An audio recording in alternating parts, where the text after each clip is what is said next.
Gostaria de fazer uma leitura da parte de Deus, no Evangelho de João, capítulo 7, apenas o versículo 37, que nos diz assim: E no último dia, o grande dia da festa, Jesus pôs-se em pé e clamou, dizendo: Se alguém tem sede, venha a mim e beba. Versículo maravilhoso aqui, né? Jesus, no último dia da festa lá dos judeus, Jesus clamou: Venha a mim e beba, se alguém tem sede. Então, gostaria de estar trazendo uma palavra para os amigos ouvintes, nossos irmãos também que estão nos ouvindo, não? Apresentando um tema: Cristo, a fonte de águas vivas. Cristo, a fonte de águas vivas.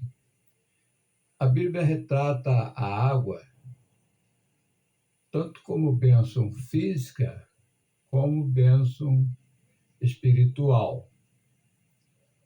A água, ela é uma necessidade física e é símbolo também da providência espiritual.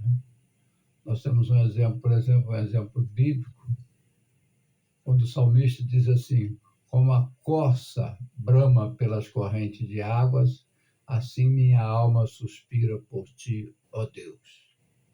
A corça é um animal, por exemplo, que ela exala um mau cheiro, né? E de forma para que ela possa ser livre dos seus predadores, ela precisa encontrar água, que aí ela tomando banho, ao se banhar, ela perde aquele cheiro, aquele odor, e aí ela fica livre dos seus opressores. E também para ela beber água também. Então o salmista ele pega esse versículo: como a corça brama pelas correntes de águas, assim minha alma suspira por ti, ó Deus. Realmente a Bíblia retrata Deus como um rio de água viva, né? Rio de água viva. É importante de frisar, primeiramente, o que é águas vivas. São águas que jorram de forma contínua, de forma constante, de uma forma assim plena. Ela jamais deixa de jorrar. São águas vivas. Ela difere, por exemplo, de um poço ou de uma cisterna. Uma cisterna ou poço apenas armazena água, mas ela não tem água viva. É uma água que ela seca, né? Portanto, a água viva ela é diferente da água de cisterna ou uma água de poço. Então, a água viva é uma água que jorra de forma constante.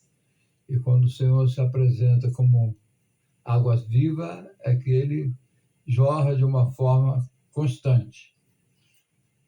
Agora surge a pergunta: quem tem essas águas vivas? Quer dizer, nós temos, por exemplo, o Pai, né, como fonte dessas águas vivas. O Senhor, usando o profeta Jeremias profetizando, né, o povo de Israel havia abandonado a Deus e havia passando a adorar outros deuses, deuses que têm boca e não fala, têm ouvido e não ouve, têm os olhos e não vê, né? Então deixaram de servir o Deus verdadeiro e passaram a servir deuses estranhos. Inclusive se chamou a atenção do Senhor quando ele diz assim: jamais se viu isto entre outras nações. As outras nações, por exemplo, elas jamais trocavam de deuses. Ela podia acrescentar outros deuses ao seu panteão, mas jamais trocaria de Deus. Já o povo de Israel trocou o Deus verdadeiro por deuses falsos. Então o Senhor ele fala através do profeta Jeremias que o povo fez duas coisas tremendas, que é abandonando o Deus verdadeiro e cavando para si cisternas rotas que não conseguem reter as águas. Então, nós apresentamos aí Deus, quer dizer, o Pai, como a fonte, né? Como a fonte de águas vivas. Diz a Bíblia, por exemplo, com alegria tirarei águas das fontes da salvação. Né? Quer dizer, em Deus realmente há um manancial de vida, um manancial de vida eterna. O próprio Jesus também, né? Ele se apresentou como água viva. A mulher samaritana, por exemplo, quando ela encontrou Jesus, por exemplo, naquele poço de Jacó, Jesus iniciando a conversa, falou assim, dá-me de beber. E ela achou assim um tanto estranho, porque os judeus não se davam com os samaritanos, não se comunicavam uns com os outros. Né? E aí o que acontece? Jesus falou assim, se tu soubesse quem é que te pede essa água, você me pediria, eu lhe daria água viva. A princípio, ela não estava entendendo, estava pensando que se tratava de uma água natural. Jesus logo comentou acerca da vida dela e ela pôde presenciar que ela estava ali diante do Messias, né? Então Jesus ofereceu uma água que salta para a vida eterna. Quer dizer, o Espírito Santo também, né? Outra pessoa da Trindade também, é como um rio capacitando e agindo na vida das pessoas, né? Quer dizer, essa água da vida, essa água que o Senhor nos oferece, ela é uma fonte inesgotável, né? Não é como a outra água. O povo de Israel, por exemplo, eles sempre tiveram muito problema com a água, né? E atualmente eles usam de tecnologia de dessalinização, quer dizer, tirando, extraindo o sal da água para que ela possa ser consumida. Então, Deus usa essa metáfora da água, que é uma necessidade urgente na vida da pessoa. A pessoa pode passar vários dias sem se alimentar, porém não passa sem beber, né? Então o Senhor se apresenta, né, como manancial de água viva, essa água que salta para a vida eterna. Agora surge também uma pergunta. Nós já sabemos quem tem essas águas vivas, quer dizer, o Pai, o Filho, o Espírito Santo. Como obter essa água viva? Primeiramente, a pessoa ter sede de Deus.